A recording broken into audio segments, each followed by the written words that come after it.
Hi hello నమస్తే welcome back to our YouTube channel Vizag couple wonders. నార్మల్గా మనకి evening 4 o'clock అయ్యేసరికి ఏదో ఒకటి తినాలనిపిస్తుంది. ఇక్కడ అలా అనిపించినప్పుడు మేము చిప్స్ లేకపోతే కుకీస్ ఆర్ కేక్స్ ఇలాంటివన్నీ తింటూ ఉంటాం. కానీ పానీపూరి, చాట్, సమోసా ఇవన్నీ మనకు అలవాటు కదా. ఎప్పుడైనా మన ఇండియన్ స్టైల్లో ఫాస్ట్ ఫుడ్స్ అవి తినాలనిపిస్తూ ఉంటుంది. ఏదో ఒకటి ట్రై చేద్దామని వీడియోస్ చూస్తూ ఉంటే ఇలా పేస్ట్రీ షీట్స్ దొరుకుతాయి ఇక్కడ జర్మన్ సూపర్ మార్కెట్స్లో. దాంతో మనకి బేకరీ స్టైల్లో ఎగ్ పఫ్ ఈజీగా చేసుకోవచ్చని ఒక వీడియోలో చూశాను. అదే ఇప్పుడు మీకు చూపిద్దాం అనుకుంటున్నాను. స్కిప్ చేయకుండా వీడియో మొత్తం చూసేయండి. ఫస్ట్ మనం పఫ్కి కావాల్సిన ఆనియన్ కర్రీ ఉంటుంది కదా, అది తయారు చేసుకుందాం. దానికోసం ఒక 4 ఆనియన్స్ తీసుకున్నాను. నేను 4 eggs కూడా తీసుకున్నాను. నేను 8 పఫ్స్ చేద్దాం అనుకుంటున్నాను, ఎందుకంటే ఒక షీట్కి 8 పఫ్స్ చేయడానికి అవుతుంది. ఆనియన్ కర్రీ కోసం ఫస్ట్ ఆనియన్స్ అన్నీ చిన్నగా కట్ చేసి పెట్టేసుకోండి.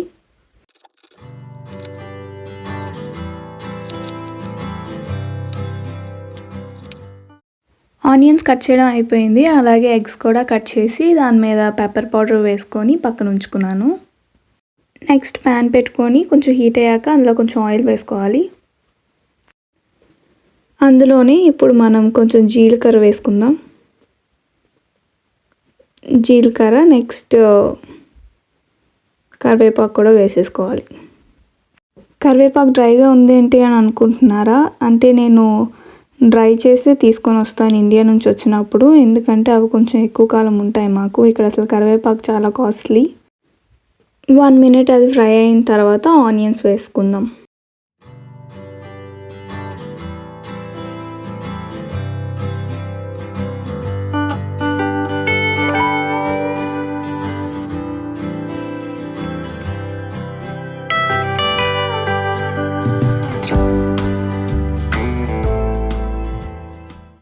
ఇప్పుడే కొంచెం సాల్ట్ కూడా వేసుకుందాం.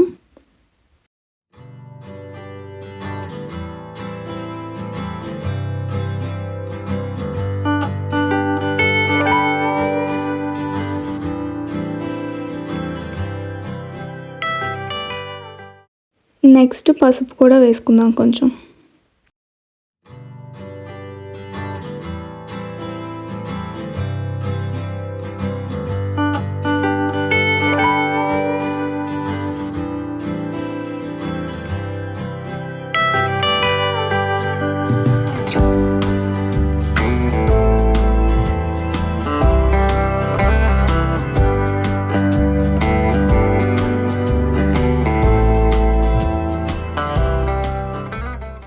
నెక్స్ట్ ఇందులోనే జీరా అండ్ ధనియా పౌడర్ 2 వేసేయాలి.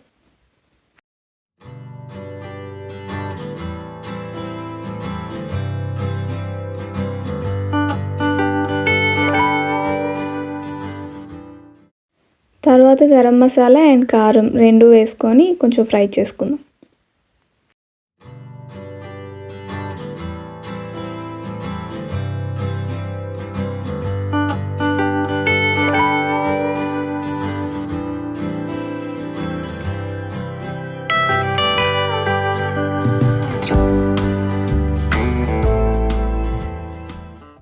ఈ కర్రీ ఇలా అవుతూ ఉంటుంది. ఇప్పుడు మనం పేస్ట్రీ షీట్ ఎలా ఉందో చూద్దాం.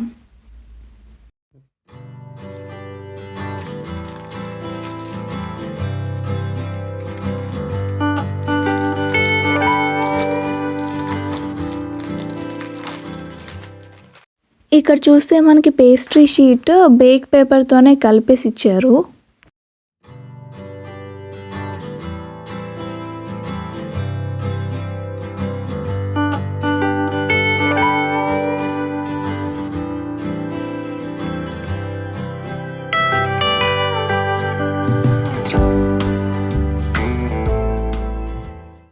ఇప్పుడు దీన్ని 8 పీసెస్గా కట్ చేసుకుందాం.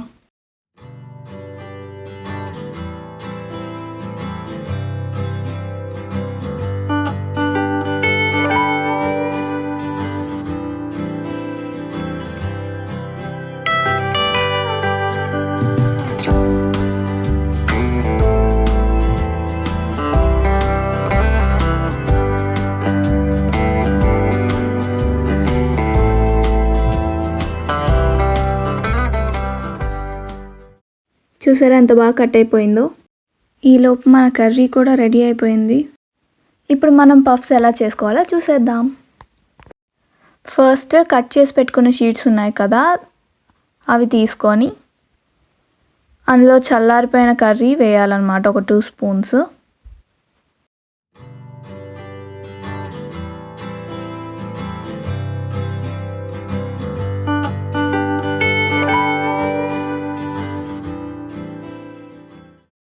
ఇప్పుడు అందులోనే ఒక ఎగ్ వేసుకుందాం.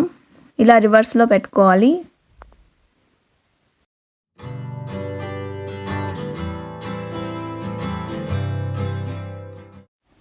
అలా ఎగ్ పెట్టిన తర్వాత మన కార్నర్స్కి కొంచెం వాటర్ పెట్టుకొని మన పఫ్ షేప్లో ఇలా ఫోల్డ్ చేసుకోవాలి.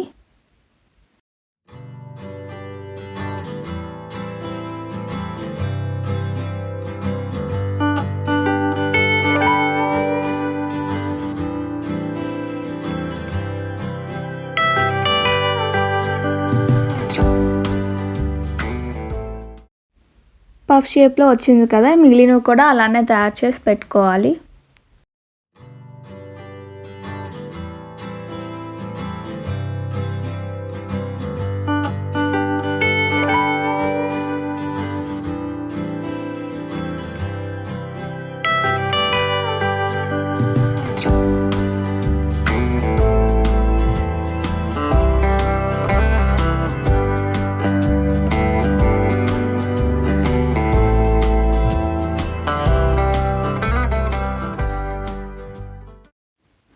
అన్ని పఫ్స్ రెడీ అయిపోయాయి. ఇప్పుడు ఇవి ఓవెన్లో పెట్టేసుకుందాం. ఓవెన్లో పెట్టేసి 220 డిగ్రీస్లో ఒక 30 మినిట్స్ బేక్ చేసుకుంటే అయిపోతాయి. సేమ్ మన బేకరీలో వస్తాయి కదా, అలానే ఉంటాయి.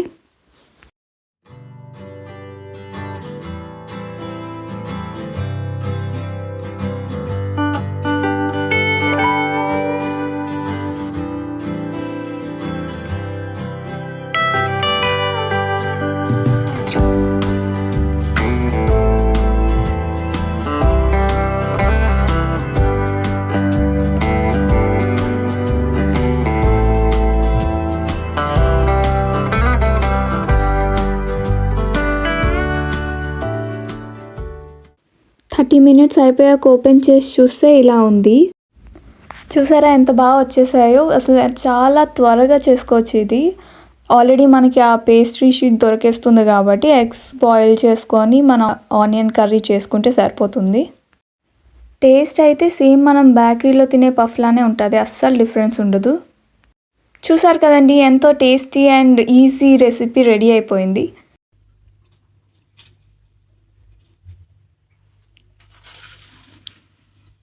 ఇలాంటి మరెన్నో వీడియోస్ కోసం like, share and subscribe. Bye, see you in the next video.